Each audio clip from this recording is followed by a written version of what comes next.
Hello, everybody. Welcome to Loft Wordplay Book Festival. I am so happy you're here. This is going to be the literary event of the evening, and you are in the right place. You want to see some brilliant people? You're here.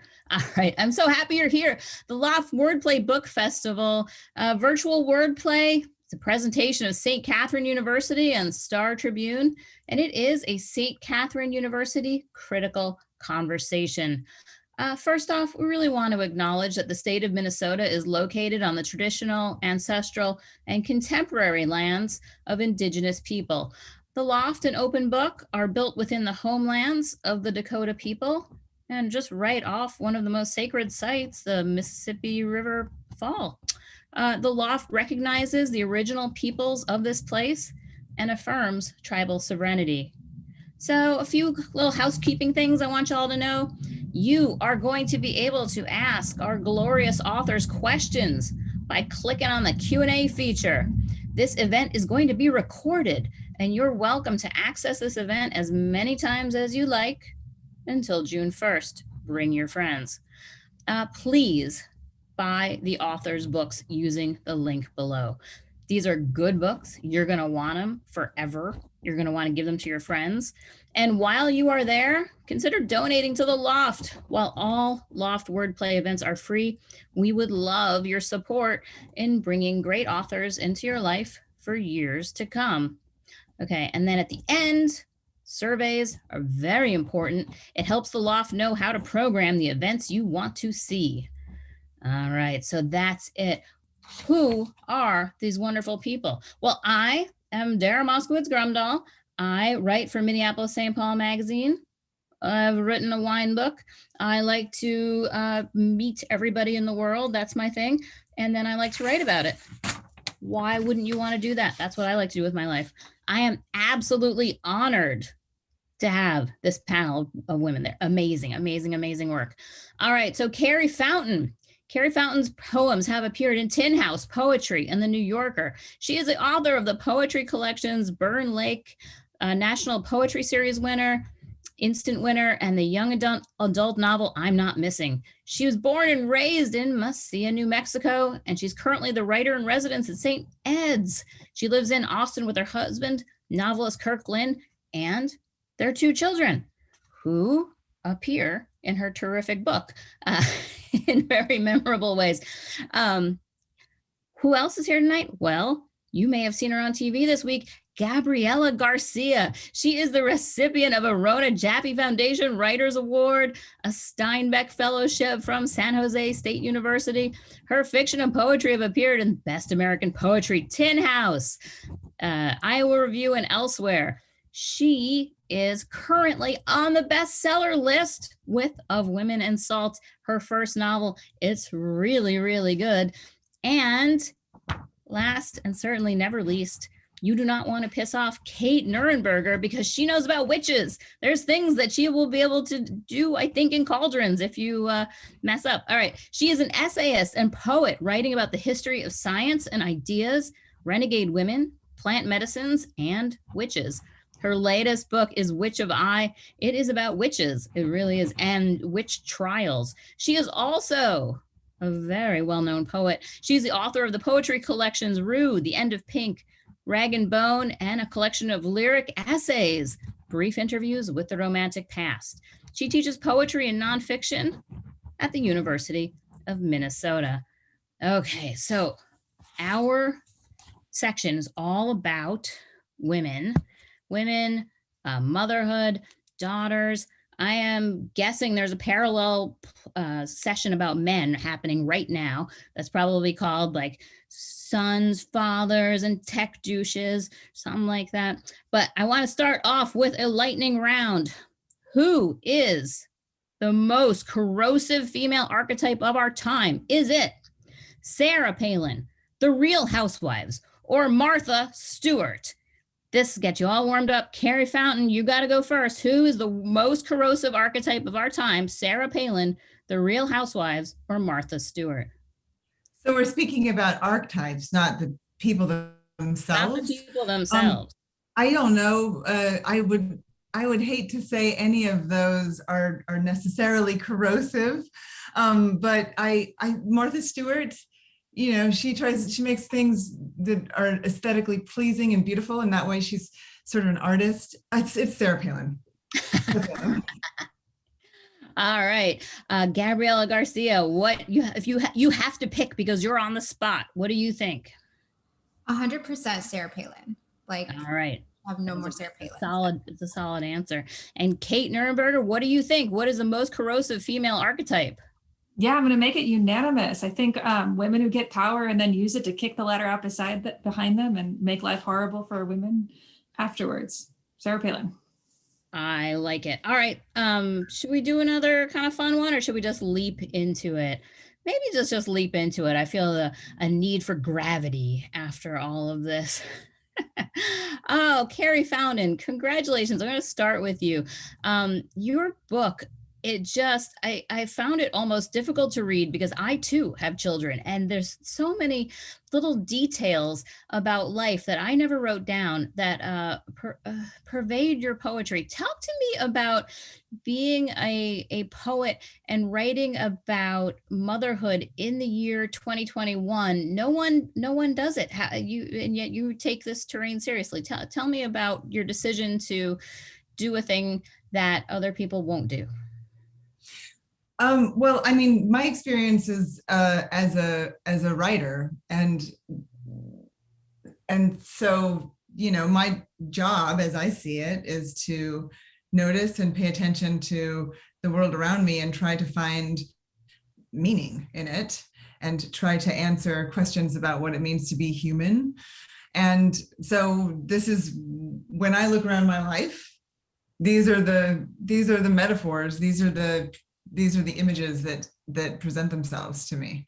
So it's almost like I don't think of myself as necessarily writing about motherhood as much as being a writer inside of motherhood, right? You know, and this is where my first book was about something completely different, and was about the history of southern New Mexico. And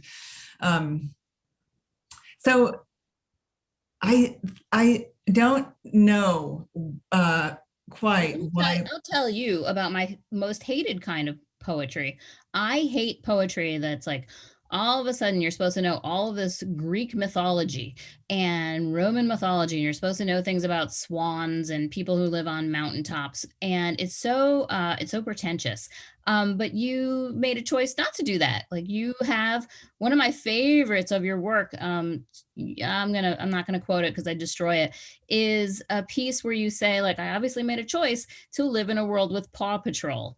Like, a lot of poets would not choose to do that, but you feel like this is an experience that that we are allowed to consider. Yeah, well, when I hear things like that, I feel like it doesn't register to me that being a parent and all of the things that come along with that, including My Little Pony and gross physical aspects of the human body and everything else. Like, I don't see that as being any less than any other subject for poetry. In fact, it's remarkable to me that not all poems are about the experience of making life. I mean, we're here making the future right now. We're making the future in our living room. They're watching their chill out TV right now. And so I just, I don't really think about it. I don't think about it as something like, am I going to write about that, or am I going to be taken seriously? Or it just doesn't strike me as a very interesting question anymore. It did when I was younger, and when I was a younger writer.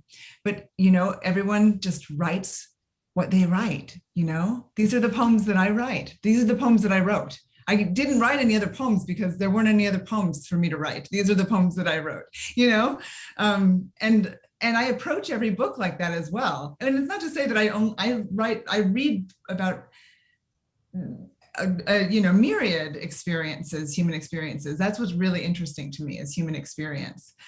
And this just happens to be the experience that I find myself in the middle of, and with all of these metaphors at my disposal.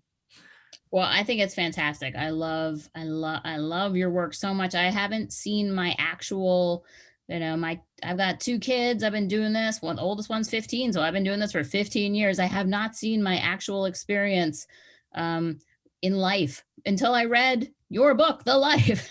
So I'm very grateful for that.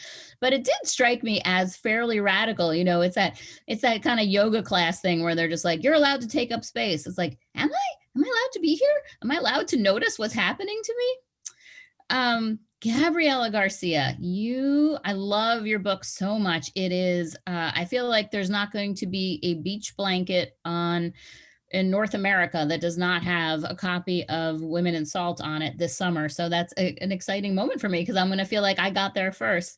When I think of these kind of big, intergenerational sagas, they always have like a war and Tolstoy. And so you made a big choice to kind of focus on the side of this that isn't taken seriously. Tell me about deciding to do a multi-generational saga focused on women.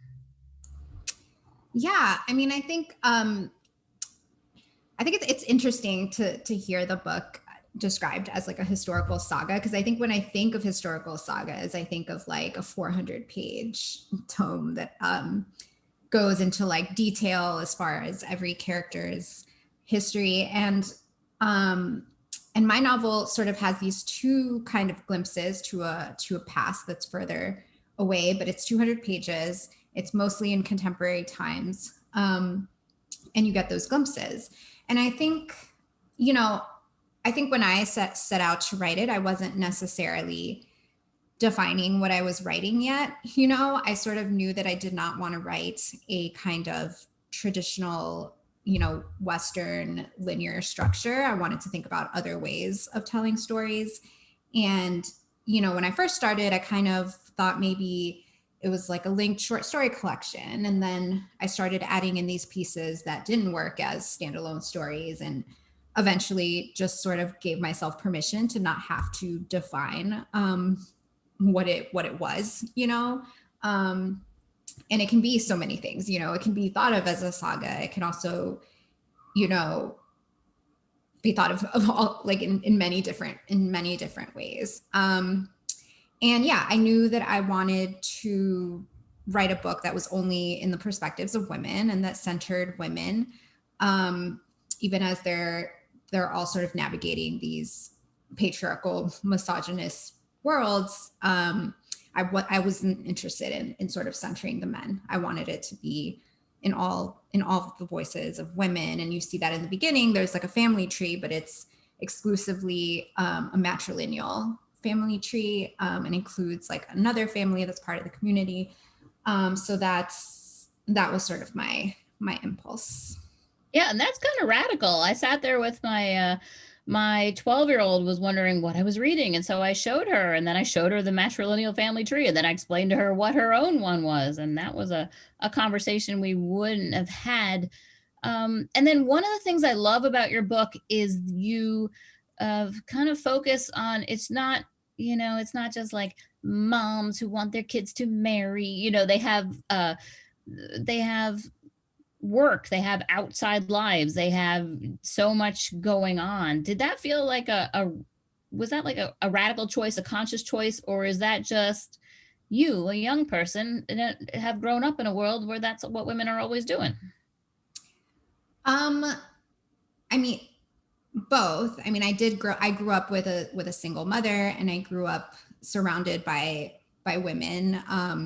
My mother's best friends were like a huge part of my life, and they're at like every major event of my life. And so I feel like part of my impulse to write a book that just centers around a matrilineal family tree is that felt, like my life was just all women. And I never felt a lack in that, and then also, yeah, I was consciously thinking about sort of writing against some of the tropes that exist about about mothers in general, but I think especially about immigrant mothers, you know, the sort of image of the ever like suffering, sacrificing immigrant mother. And not that the mothers in the book don't sacrifice or suffer in their own ways, but they're also much more complex than that. You know, there's a mother, Gloria, who's sort of ambivalent about motherhood at times, or like questions if she even wants to be a mother. There's Carmen sort of dealing with her own past in a way that doesn't always make her see her daughter clearly. And yeah, you know, I was sort of more interested in the conditions that force sacrifice rather than in sort of romanticizing the idea of sacrifice. Well, I love the book, and then I find it still radical to have women who are centered and yet also not centered in this way of like just wanting to create you know, more marriageable daughters or whatever, great weddings. All right, Kate, you know what I want to ask you about, which is just about witches. So tell me about this. I feel that not only is your book extremely intriguing and poetic, and it's not when I heard it was a book of essays, I thought it was going to be more, you know, historical, but it's really poetic and very evocative and fascinating kind of poetry essays. Tell me about witches though, because witches, who are witches? What are witches? What are witches today? I hadn't thought about witches, but it's like, oh, there's a lot to say.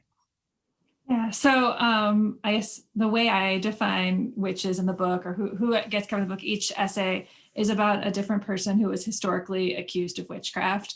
And there's hundreds of names and then thousands and thousands of other people whose names are lost. There was a whole basement in Dillingham, Germany that got flooded, and lots of trial records were just lost and all of their names with it. But of the named people who were accused of witchcraft, I found myself, as I was like reading through their histories and reading through their trials, I was most interested in the ones where I saw like a spark of defiance at some moment in their story or in their record. And it could be that the spark of defiance was the thing that brought them before the Inquisition in the first place. But in other instances, it was a moment of like, they might have cursed the judges or the whole town, the mob that came out to watch them burn, or they might have refused to confess, even if a confession would have gotten them off, just because they didn't want to give up the agency of being who they said they were. So, I mean, it's probably important to clarify, and most of the women I write about did not consider themselves witches. They considered themselves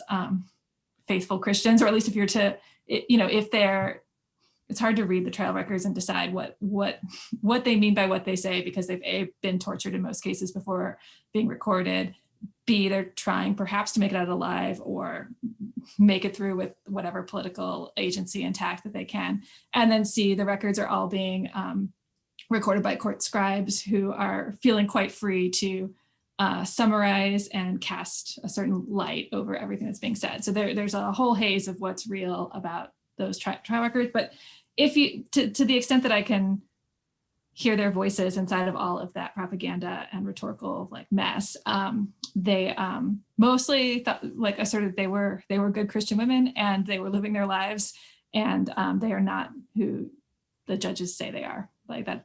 But why did you want to spend your life finding out about the witches of the past? I think I know, I have my own speculation, but why? Well, I'm interested in power, and I'm interested in people flipping the bird at those who would abuse their power. So I'm interested in people who have power. I'm interested in people who you wouldn't expect to have power getting power. I'm like, how did you do that? How did that work? And then I'm also interested in people seeing abuses of power and like spitting in the eye of that to what, you know, effectively is great, but even just recklessly with fury is also a sight to behold.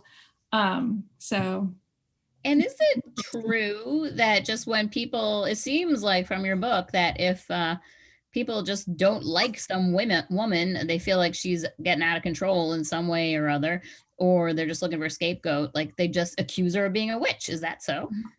I mean, typically it's like the witch trials occur when there's societies where the like established mechanisms for social control are getting a little rickety. So for example, when in the Scottish witch trials are like largely tied to England colonizing Scotland, and then people who had indigenous Scottish practices like agrarian shamanic traditions, those traditions, it looks a lot like when European colonizers come to North America and commit genocide. The only difference is that by then people of Scottish ancestry are like participating in that genocide as if they're not learning anything from what their own ancestors suffered. But in any event, the context seems to be that, the context is usually there's some social instability, and you're right, like, and then like someone who is disrupting that stability becomes a scapegoat. And the categories that you could most often put women or people who were accused of witchcraft in were women of independent means who made money in some kind of way.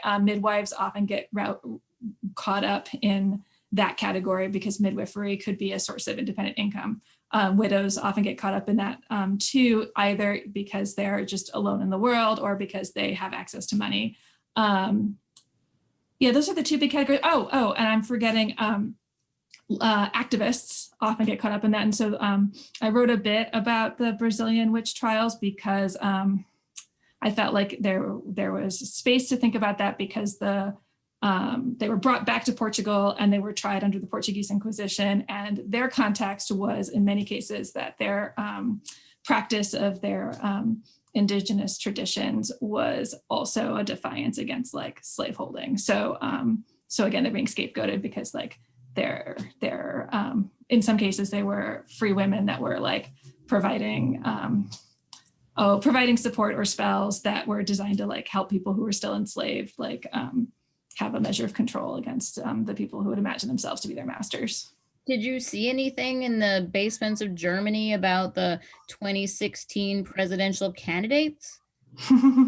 Many echoes. I didn't actually go to the archives. I would like happily the real historians, because I'm a poet who's sort of digesting these in my weird lyric way. But the real historians in many cases have appendixes at the back of their books where they actually just wholesale reproduce translations or like the actual text of the trials, which was fascinating to be able to like read those and try to think about what was real inside, like what was real and where were these women's voices to be found inside that.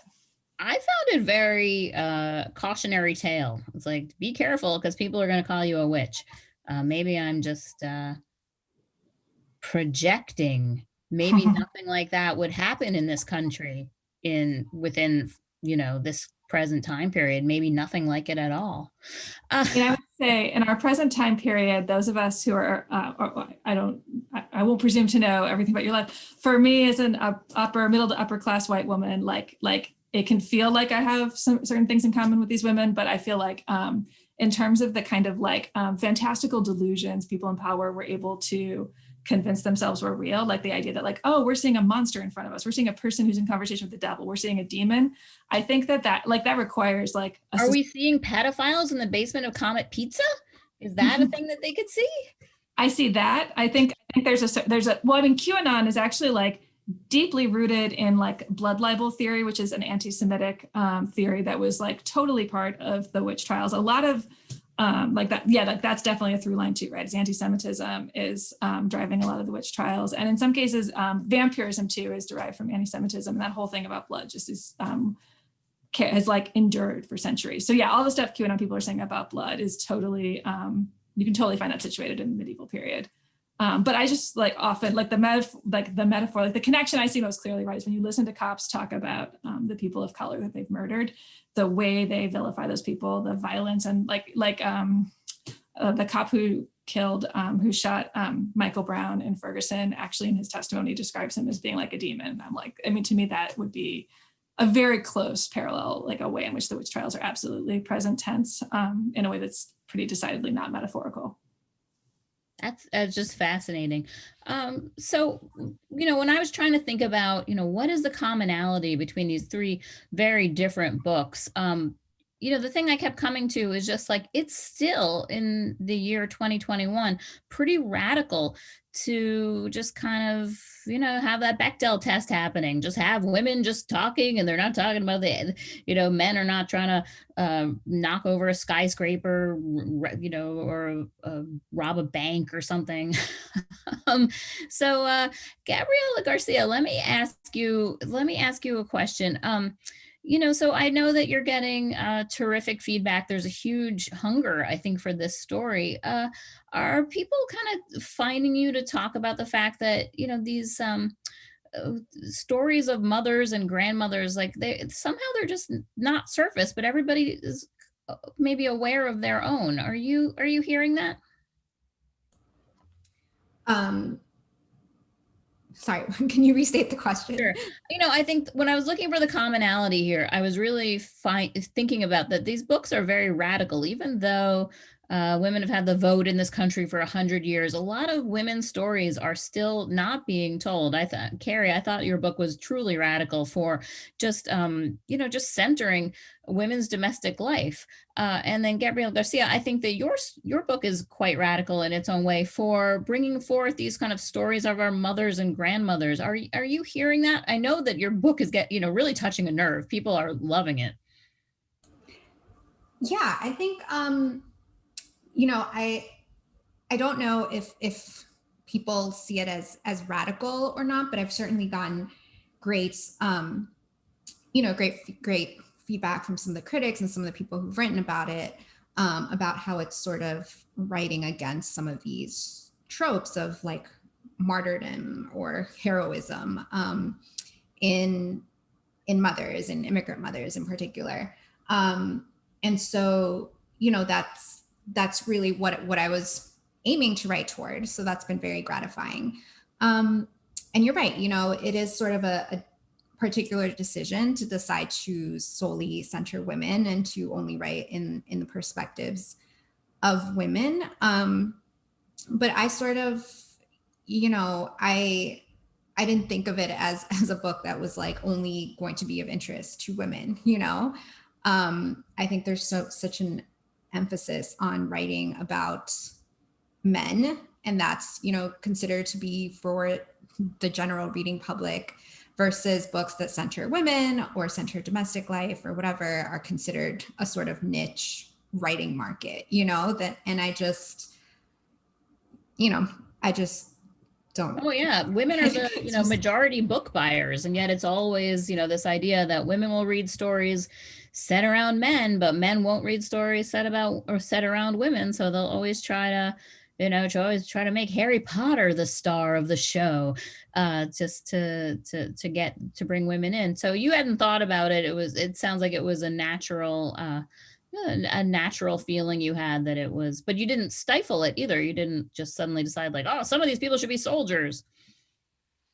Yeah, I mean, I think there's also sometimes the idea that if you're writing about women, if you're writing about mothers, if you're writing about domestic life, that it's somehow like not complex or layered or as intellectually intense as other writing. And I wanted to write a sort of complicated, difficult, nuanced portrayal of all of these women. And they're all very flawed in their own ways. And so I think, I sort of rejected that idea. And I think it can be just as intellectually stimulating. And there's so many layers to mine in terms of all of this stuff, Mm-hmm. Carrie, let me ask you about sort of your choice about domestic. I know you think that this is maybe a dumb question that I keep pursuing, but so much of American domestic life sort of gets into this kind of grotesque aspirational space. You're supposed to have a perfect home and sort of ever more money to have ever more stuff and ever more beach cabanas or whatever. But you have, your idea of domestic is is the real one that's really happening. Is that, you said before that you just kind of made a choice to write, you are the poet, it is your life, and then you are writing about that life. But it didn't, did it ever seem to you like the thing that you're showing is not shown elsewhere? Because I think it's not shown elsewhere, but did you notice that, or it hadn't occurred to you? Oh, I mean, of course. And in the world of poetry, I think that's probably fairly clear. But I don't know. I think I even resist thinking of my subject matter as being domestic. What makes something domestic? You know, that term, what does it mean? Because it's very, very rarely applied to the writing of men. It's a term that we use to write to describe women's writing. And again, so I just go back to that idea that, you know, when male poets or male writers look around, that is what is domestic to them, right? That is what is domestic, but it's seen as the, you know, that's the gaze. That we're, well, it's very often a lot of stuff they don't see, like, right, like it's a lot of work that's being done, a lot of labor that's being done that doesn't enter into their consciousness or something. Yes. So to me, I feel like I resist the word domestic, and I mean, maybe I'm naive, but I even kind of resist the idea that that it's radical. I mean, I am very, very hopeful that I mean, there's been a massive shift in the world of poetry. And there's so, especially because of the internet and the ability to share work so easily, and the voices that are just present now were not present, not even 20 years ago, you know? So I think that we're in a place where we are at this very moment redefining what poetry is, and it's very, very exciting to me. And the younger poets who are coming up, who are writing from their experiences and from these voices that have not been heard.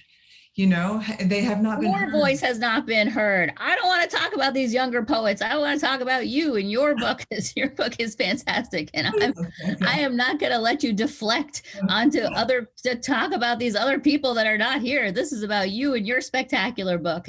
So, but if you can reject the idea that this is not extraordinary, I will just I'll just be the goof in the corner who thinks that the work is extraordinary. I'm totally. Oh no, that's thank you for that. That's a very sweet compliment. I'm just saying that I want to, as much as I can, resist the idea and saying that something is radical, when sometimes saying something is radical or saying something is anything makes it such. And if it's radical, it's not happening as much as it should be. So you know what I mean? I want there to be more and more voices in poetry, and I'm really excited by what is happening in the world of poetry right now. Yeah, I want women to be the mainstream too, man. I'm working on it, but here we are in this special women's panel. We're going to talk about women's issues, and we're going to mainstream ourselves, or I'm going to mainstream you if you don't, even if you can't stop me, you're in Texas, you can't even reach me. So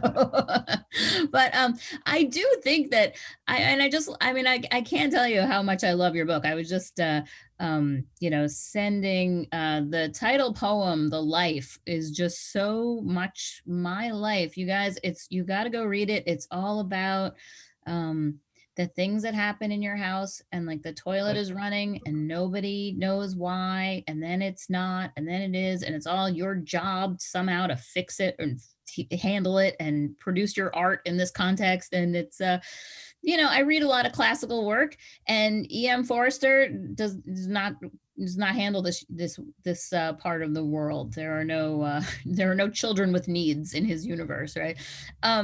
So I'll just stop this train of thought, because obviously it's unwanted. But I do think that all these books taken together are radical. So now I'm going to make Kate talk about. Kate, tell me about children and witches? Is it, what children are warned against witches? Do the witches have children? What happens? What is your thinking about in these kind of women that are seizing power and how children fit into all that? All right. Well, I mentioned that a lot of the accused were midwives, and it seems like a reason they were targeted is because they had independent income, which allowed them to be a little more free than an inquisitor might expect them to be in their community. And it also gives them perhaps more influence because people trust them. You trust them to give birth to your baby. And also, if you're a midwife in the Middle Ages, it means you're also present for a lot of death, because it's hard to give birth, even now, but especially then.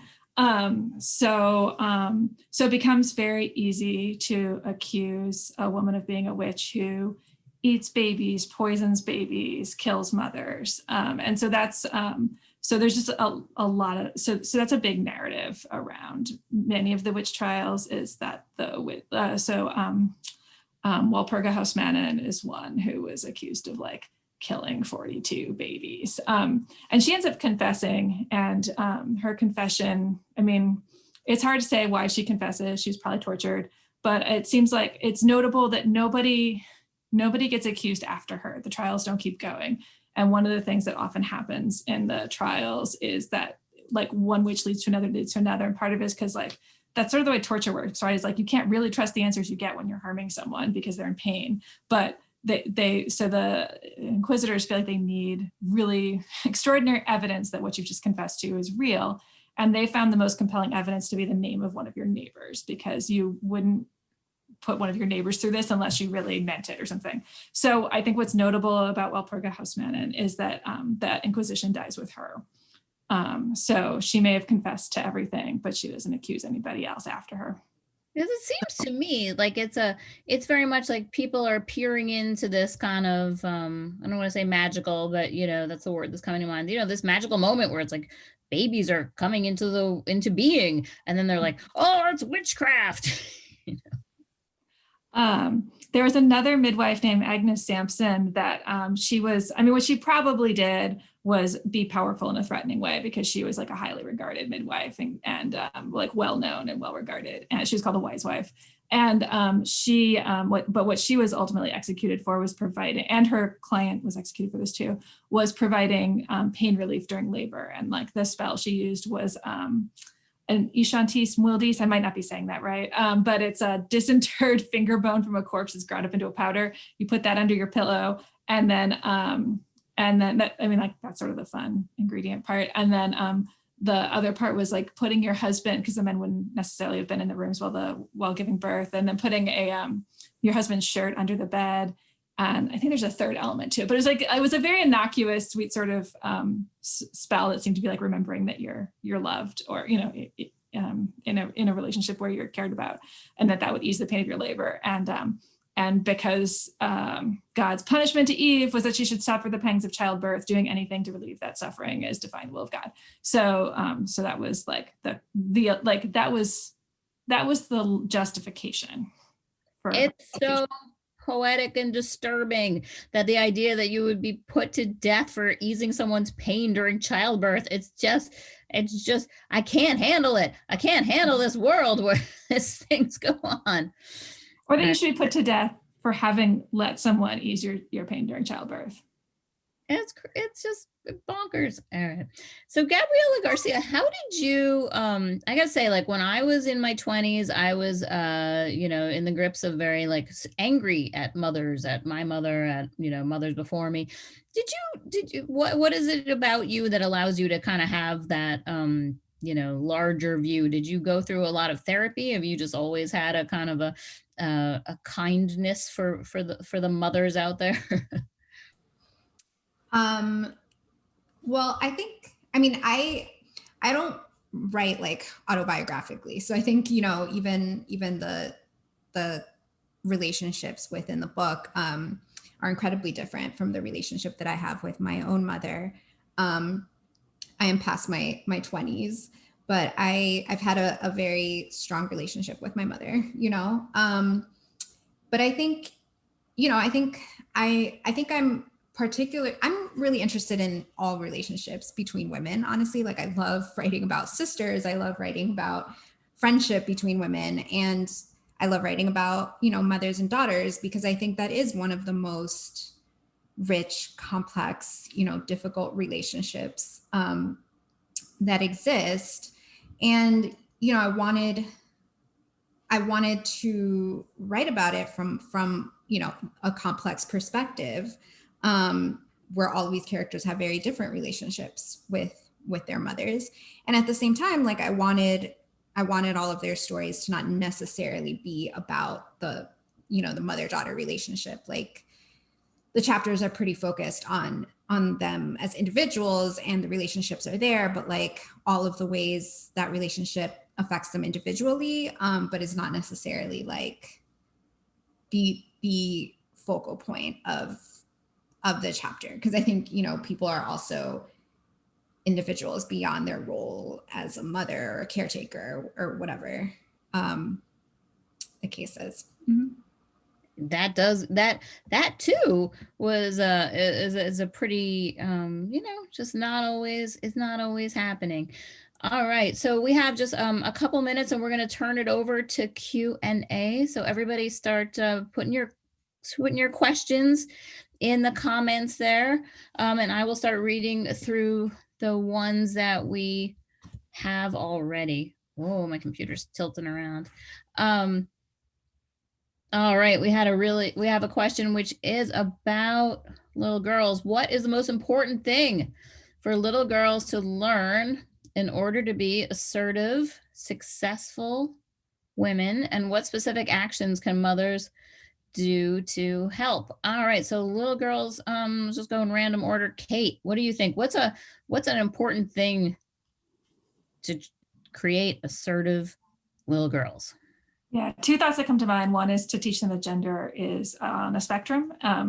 And the other thought I had is teach them that boys or anyone elsewhere on the spectrum are responsible for their own actions. All right, Carrie, what do you got? What would you teach a little girl to be assertive?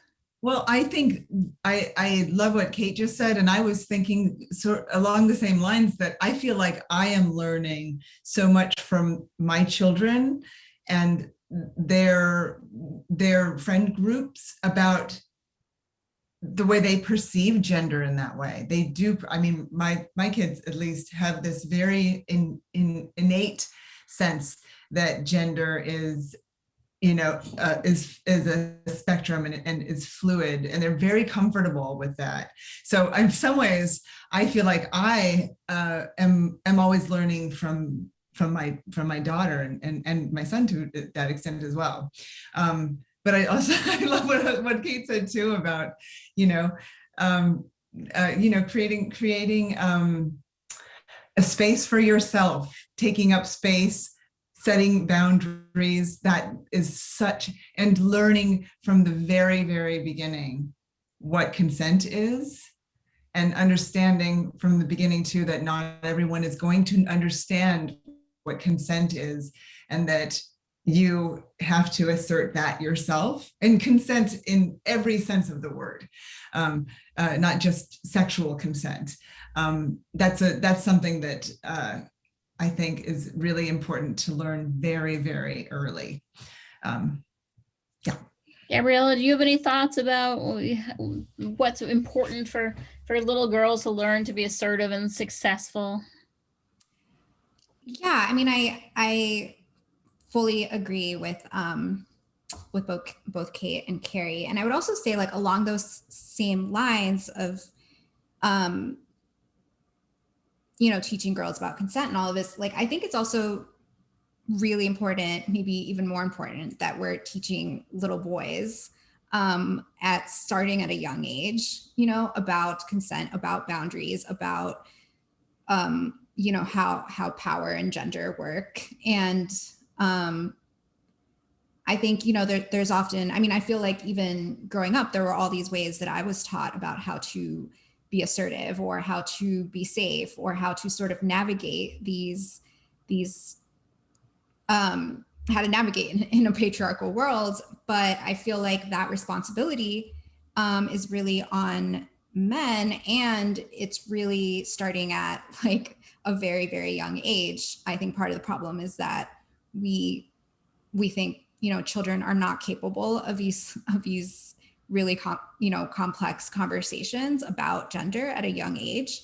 But I think that's untrue, because as a girl, or as, you know, a non-binary person, you're having to learn that on your own, regardless of whether anybody's talking to you about it, you know?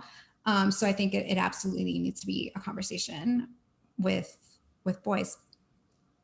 Yeah, I have a little girl myself, and also a little boy, so I get this experiment in real time. I would think that one of the things that I'm really good at doing is just saying, like, giving them space to talk back to their own mother and say, like, well, this is what I think, but you may draw your own conclusions, and then that kind of gives them that little pocket of space to draw their own conclusions.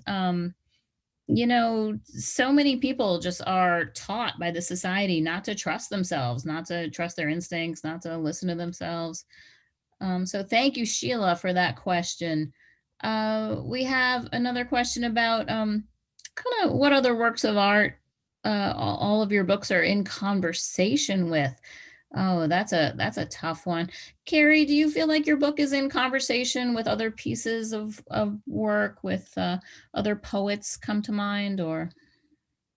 Well, I just, I think that thinking about my education as a poet, and especially as a younger poet reading in a world where, like, the poets that I was able to read when I was in college were entirely at the discretion of whoever, put together the poetry collection at the agricultural college that I went to, And so I feel like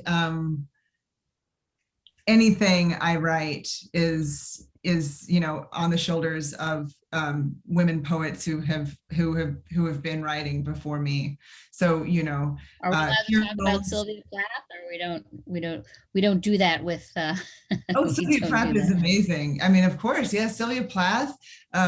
Sharon Olds was who I was going to say. Dorian Locks, Naomi Shihab Nye, Marie Howe, Lucille Clifton, Gwendolyn Brooks. There are amazing, Sandra Cisneros was like a huge influence. Her poetry, she's known so much as a novelist, because she's a fantastic poet as well. And just, those voices informed everything about my experience learning to read and write poetry. And so, of course, all of those women poets are with me when I'm writing. Sharon Olds does come up a lot lately. I feel like we're heading into a Sharon Olds renaissance right now, which would be very good. Gabriela, what about you? That's a kind of a fertile question. Are there any artists, any writers, or any work you feel like you're in conversation with when you were writing A Women in Salt? Yeah, I mean, I don't know. I wouldn't presume that it's necessarily in conversation with, but some of the the writers who I was reading before I wrote it, who I think, made me think a lot about how I portray women, how I write about women relationships. Like, certainly, I mean, I remember encountering, a lot of Toni Morrison's work, and being really interested in those mother characters, in those friendships between women, and how flawed a lot of these characters are, how complicated, how much she just explores the sort of really, really rich ground in those relationships. And so, that's certainly something I was thinking about. Yeah, you mentioned Sylvia Plath. I think The Bell Jar was really influential to me as a writer as well, and yeah, I think I also often am trying to write against, like, the trope of strong women figures, or sort of suggesting that there isn't, like, a price for survival, And so I think, that's a book that really sort of made me think about the cost often of navigating in a patriarchal world. Mm-hmm. Yeah, you really do an amazing job of kind of resisting the like magical mother who knows all things and kind of floats in on a cloud. So congratulations to you for, for doing that. I don't like the magical mother. It's annoying. Kate, what about you? You have, I mean, my God, the amount of American literature about witches. Do you, did any of that enter into your thinking? Oh, sure. I would say that, like, if the questions who I was in conversation with, I was quite literally in conversation with Kate Lebo, who's a food writer who just dropped a book called The Book of Difficult Fruit. It's essays. Each essay is about a different fruit. And she and I were corresponding back and forth, talking a lot about the doctrine of signatures, which was an important concept that was sort of informing both of our writings. And it's a doctrine that, a medieval notion about how plant medicines work. So I was just literally in conversation with her, and that was very informative. And then Alyssa Washuta's book, White Magic, just came out. And the title essay, White Magic, was really instructive to me as I was thinking about how to approach this book and in an intersectional way. Hopefully I've achieved some measure of intersectionality in the project. But also her earlier book, My Body is a Book of Rules, is like one of the like very cool, formally experimental lyric essay collections that I was going back to a lot to figure out how to like shape and contain all this information. Yeah, your work is interesting because, you know, you can really actually, for both Gabriela and Kate, you can really tell that you're both trained as poets because the work, it's the sentences, the structure is so beautiful and not just whatever out of the box conventional. So I don't know if you guys want to talk about that at all, Kate and Gabriela. Maybe you can talk to each other. Like, how is it good to go into this knowing poetic forms? It allows you to tell your story in your own way. That happened? I want to hear Gabriela's answer first, because I was reading your book today and marveling at the sentences, and also saw in your bio note that you're a poet first and one. So anyway, I'm going to mute so you can talk. Yeah, I was writing poetry most of my life, but I got my MFA in fiction, but I did take a poetry workshop while I was in my MFA and published a bunch of poems. And so I'm just still getting used to people calling me a poet, but I guess when you've published poems, you're a poet. But yeah, I mean, I think for me, like, one of the best things I've ever done for my fiction was to read a lot of poetry and to write poetry, you know. And I think a lot about, you know, sentence and structure and sound and form and, you know, all of the sort of ways that I also think about poetry in my fiction. And again, I find sometimes even just when I struggle to write fiction, like reading poetry before I sit down to write works for me even better than reading fiction. So yeah, I mean, I tell everyone that they should read like widely outside of even their main mode of writing, because I think it's also all like interconnected, you know, like I've written things that I'm like, some people call like a prose poem and other people call flash fiction, and I don't even know like what the difference is. So I think oftentimes like some of those boundaries are not even real, and I love to sort of think about all of my writing being in a certain mode even when it's across different genres. Mm-hmm. So all right, so this session is called, you know, Mother, Daughter, Witch, Savior. So I will let everybody at home kind of label each of these boxes on their own. So which is which. But we have a question from our wonderful leader of Loft Wordplay, Steph, and she was kind of wondering about, you know, so we're kind of exploring those roles of mother, daughter, witch, savior. What, you know, how do you see women's power evolving out, you know, beyond, outside of those roles, or do you see that happening? I'll say for myself that what I see in the sort of day to day as I fight my way through this world is that it's very hard to get out of the mother daughter witch. And I would say add an ingenue into that one is, you get to be a mother, an ingenue, a daughter, a witch, a savior, or a magical wise person. And I'm not sure what else you get to be, but it's very hard to fight out of those roles. People keep wanting you to drift back in. That's my personal perspective. Carrie, what do you see? Do you feel like those traditional kind of archetypal roles, are they are we growing outside of them, or are they still I think so. I mean, I do think so. You can also be the vice president. You can be, senator. You can be like the young people in the world who are making huge difference and change are young women. Greta Thunberg and Malala. Those are like icons to young people, and those are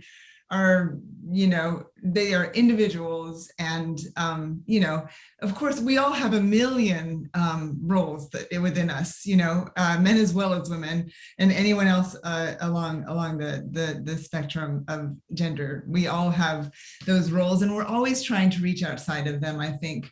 But I do. I have a lot of hope. I maybe because I spend a lot of time with young people.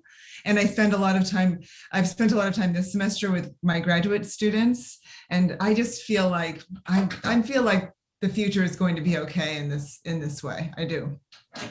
Kate, what do you see? Do you see those roles at mother, daughter, witch, savior? Do you see them as consistently, trying to trammel us and rope us into places, or you feel like they're being surpassed? I mean, I think you can count on the hegemony to be hegemonic across time. So there's always going to be a box that somebody's trying to put you in. And I think the thing is just to remember, you're not the box, you're yourself. I love that. I think I'm part of that generation that kind of grew up post Sesame Street. And somehow I thought like, oh, all the bad stuff is in the past. Like we're post Sesame Street. Everything's good now. And then only when I was an adult did I realize, oh no, problems still exist. Gabriela, what do you see? Those, it's the name of the panel. Outside of those roles of mother, daughter, witch, savior, do you feel like we're kind of evolving past all that, or they're still clawing at us? Yeah, I mean, I agree. I feel like there's always going to be sort of this imaginary of categorization. But I also think, also as Carrie said, I think we all have many different roles that mean different things to all of us. And I also, I think it's fine for someone to define themselves as motherhood being like a central part of their life, if that's what they choose. And I think you can choose to define yourself as a mother and a witch if that's how you feel. And my hope would just be that there's room for people to define their own roles and the how that is structured in their life, rather than like me defining what I think should be like the roles that we prioritize or think highly of. Mm-hmm. Well, I think that each of you amazing authors have done so much to kind of bust up these boundaries and expand our understanding of what you can do as a woman in the year 2021. I think that all of you have, sort of battled, karate chopped, kicked some of these walls and barriers down. And I am so grateful. I would encourage everyone out there to go and buy these books because they would be great Mother's Day presents. So as we wrap this up, we're heading into Mother's Day weekend. I'm going to give everybody a last lightning round. Mother's Day. Do you love it? Do you hate it? And who would you want to spend Mother's Day with? Carrie, I'll start with you. Mother's Day. Love it? Hate it? Who would you spend it with? I haven't spent enough time thinking about Mother's Day to know if I love it or hate it. Aren't you getting little like cards made out of macaroni? What are you telling me? Well, yeah, of course. Yeah, of course. I love that. But I would just probably like to spend Mother's Day alone. If I could choose, I hate saying that, but I mean, I've been with my children for 14 months straight. Oh, yeah. So I love them, but I think that's how I would like to spend my Mother's Day. And That's thank you. It was so wonderful to hear you, Kate and Gabriela. It was so nice to hear you talk about your work. I'm so anxious to read more. Yes, I think that people should get The Life by Carrie Fountain and give it to their mother, and then allow their mother to spend some time alone if they have been with her for 14 months, as so many of us have. All right, Kate, I'm going to ask you the same question. Mother's Day, hate it, love it? Who would you want to spend it with? Neutral on it, although I did love when my child was young that it was one day a year I could get the whole day to write. It was like guaranteed. Now she's older and she will leave me alone if I ask nicely. And after this year, I won't be with my mom on Mother's Day, but I wish I would be, like, so. Okay. All right, Gabriela, you get the closing word on Mother's Day. Love it, hate it? Who would you spend it with? I think I love any opportunity to celebrate my mother and spend time with her. I also think all of these kinds of holidays like Mother's Day or Father's Day can be really complicated for different people for so many reasons, and I think can put a kind of stress and burden on a lot of people. So I don't know. I think they're sort of weird, but I do wish that I could be with my mom this year, which I can't, but Oh, she'll know through the universe. All right, you guys, there is a breakout session afterwards to kind of deconstruct what we've all lived through. But before that takes place, I want to thank our wonderful authors. I really, this is just the treat of my life right now. Carrie Fountain, her book is so great. The Life is just so good. It just stirred me. Kate Nuernberger, The Witch of I, it is just, it will change what you think you know about witches. Look at that great book. I love it so much. And Gabriela Garcia, I just know that you are going to be one of our great stars, and I could not be more grateful for this time and for this book. Whoa! And I just killed my lighting kit holding up this book because there's tape around here. Anyway, I really appreciate everybody coming out. I want to thank all the Loft members who make this possible. I want to thank St. Kathryn University and Star Tribune for sponsoring this wonderful event. And take the survey, please. The survey will be mailed to you, and we appreciate you all coming out tonight for this wonderful survey. So thank you, thank you, thank you. Thank you, everybody. thank you.